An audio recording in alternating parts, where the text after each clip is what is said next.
All right, lads. Well, I'm giddy. I'm excited.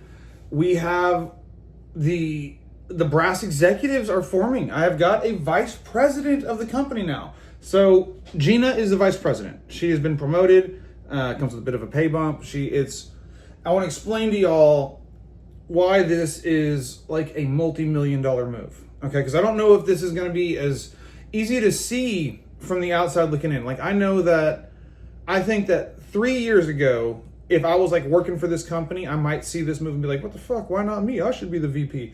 And I think I would. So Gina has displayed executive talent.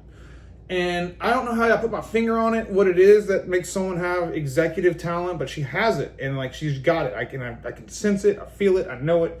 And I've put her into like these conferences and these panels and exposing her to this public world. And holy shit, is it like instantly clicked, like, oh my God, she's going to be the difference maker. She's going to take us from Bush League bullshit to top contenders. Like, it's what she's doing is arguably more important than what I'm doing, right? And let me explain why. So when I was a plumber in the field, what made me like, if there's anything that made me exceptional, it was the way I made people feel, right? Like when I showed up to the jobs, people felt like, oh, Corey's here, it's going to be fine. We've got a true pro here. Whatever he says is going to be accurate and right, and he'll solve it with as little injury to us as possible. And they were always right. That was always the case. And so like I had this calming professionalism that just made everybody feel like he's got it. Okay, well, in my office, I'm an artist. I'm not a paperwork guy. I'm just not. I don't care. It's like I can't be bothered with it. It's like my brain, like when I stare at a computer, I melt. I just shut down. I can't do it. So like 80-something% of government bids never get looked at because of clerical errors. 80-something%. Like it's north of 80. Like don't even get looked at. They just get kicked right back. So a lot of the people that are deciding who gets this public work, and not just public, like big Fortune 500 shit, large scale stuff, like the people who are deciding who gets that work, it's not people that know that Corey's a real pro in the field, that Corey's really good at plumbing. That means fucking nothing to them, right? They're like expecting at this level, that's the bare minimum, right? And so what it is there's a bunch of ladies in offices who are like, why doesn't anybody have their fucking bid folder right? Why is everybody so stupid? Why doesn't anybody know how to do this, right? And it's like every company they deal with, they're having to hold their hand and walk them through it. And so like at my company, we need a clerical Corey. We need someone that can go to these companies or go to these events and deal with these customers on this public work and this office side, the back end stuff, which is where these deals are made, who can make these customers feel like, oh, thank God, it's, Gina's on it. Gina never fucks it up. She's one of the few that her bid's always right. She always has everything in order and all this stuff. And it's shit that I can't even explain to y'all how complicated this stuff gets. It really is. It is like a whole new profession almost.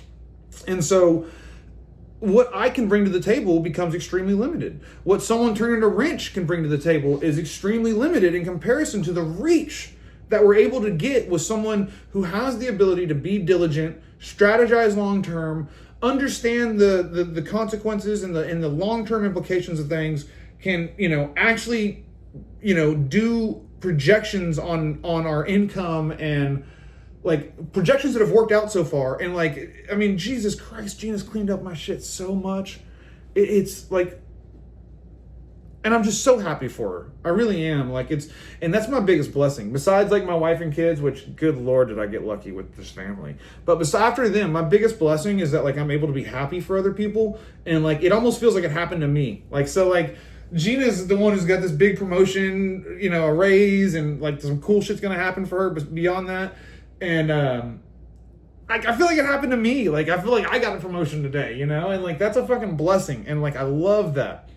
And I told someone in a comment recently was saying that it's cool that I get so happy for my guys, which it is cool because I really do get really happy, and I want everybody to excel with me. But like, I'm never gonna make a video about how I made my first million. Like that, I'll never make that video because number one, a bunch of people have made that video. And who gives a fuck? I've told y'all how I made my fucking money. Y'all see it. But what I am gonna do is I'm excited about making a video for the first millionaire that I've made. Not me, but the first person working under me that's become a millionaire. Because that's a real sign of leadership, right? That is a real sign of like you're doing it is you've made millionaires, right? And so another thing that I want to talk about with Gina, right, is I was nervous about bringing Gina on because her and I have a bit of conflicting views on shit sometimes, right? I see things this way, she sees them that way, and I was worried I knew she was very talented before she came. I knew she was incredibly talented, but I was worried that we were going to battle, right? And in like 3 months that she's been here, she's blown my mind and shown me a world of capabilities that I didn't know were there.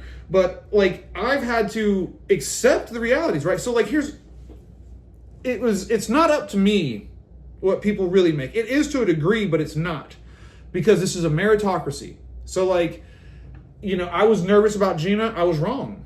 And not only was I wrong, I was dead wrong to even have any kind of nervousness at all about it, because she's excelling what I thought she could do, right? Now, I've one particular guy I worked with in the past who got moved up to supervisor. It seemed like he was really, anytime someone else got some shine and was getting recognition for their talents or their contributions, it seemed like this guy felt like that was shine that he wasn't getting. That, like, if you're recognizing that guy, you're not recognizing me and what I'm doing. And like, that is poor leadership, okay? Because like, if I tell you guys that hey, Gina is now the vice president of the company, and this isn't a gifted thing. She earned this. She deserves this. She's earned it. That reflects positively on me as a leader, that like, under me, people are able to thrive, right? Because what do I want the people under me to do? The fucking best. So if they're killing it, and everybody's like, oh my God, Gina's so amazing. And all my customers are saying, Gina's so amazing. Gina's the best.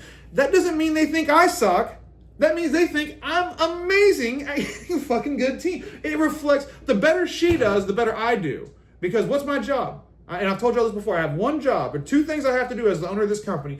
Make sure that fucking check's good on Friday and give you upward mobility as fucking far as you can go.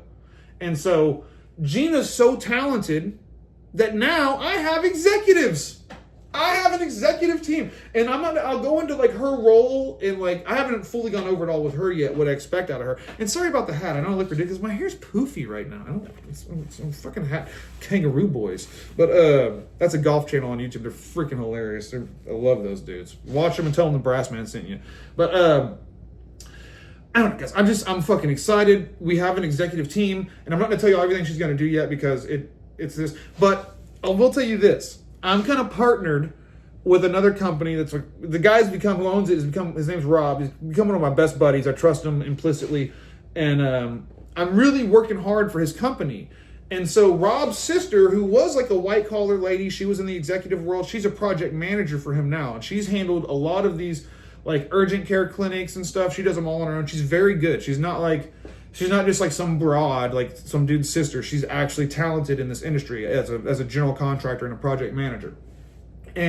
But she's busy. Rob's fucking psycho. Rob's worth like fucking $40 million. And on Saturdays, he's on job sites, phone in one hand, mud brush in the other, fucking still doing drywall. Like, he's fucking psycho. But she was like, man, can you talk to Rob? Because like, I know, because my plan is I want Tammy to partner up with Gina. And I've already filled their calendar up with events. They're going to all types of these events where like public purchasers, hub coordinators, minority business leaders, like all types of resources are available for you to get access to this world. It just takes a long time and a lot of credentials, and we have them. And so I want Gina and Tammy to go, because also I don't know if I want to go, because like tall, rich white guy, I don't know how well that's going to play. You know what I mean? So like, I don't, because I am like 6'2", so I may be taller than you think, but I'm also not that tall. Anyway, my height regardless, but I want them to go, but Tammy's like, she's like, man, I just don't know if I can do all this, and I'm like, there's no fucking way you can do this and be in the field. Like, this is a full-time thing. And she was like, I don't know if Rob's going to, I'm like, y'all are going to fucking like kill it out there. Like, yeah. I was like, so yeah, you're going to have, and so I talked to Rob, I was like, what do you think? And he was like, no. And he was like, I think all these fucking meeting things are going to be mandatory. Like, we got to go. We got to get our name out there. I was like, yeah. And I was like, but dude, I'm telling you, I think those two, Tammy and Gina, can be a force. Tammy's got everything you want on his end, because she's like, first of all, she's very capable. Like, she's very capable and knowledgeable. She's not like confused by what you're fucking, she knows everything on the job site, right? She knows flooring, cabinet, millwork, all the stuff. She's very good. But she's also humble, And she's like not sitting there trying to tell you how awesome she is. She's really always trying to be a student and always trying to learn and advance her knowledge. And like that attitude in these settings at these like events with these public purchasers and stuff like that, that's all they want. They want, like, if they see that you're humble, you're like, hey, you know, how can I start getting into these systems, into these networks, and how can I, they just want to help you. And so those two together, oh my God, I think they're going to be a wrecking crew. I really do. Like, I'm not going, but I think they're going to dominate, and it's going to lead to us being in the, like, I really, you know, we're already on track for 10 million, something like that's going to happen. But I think this is the piece that takes us to 20 million. So, oh, long video, I don't care.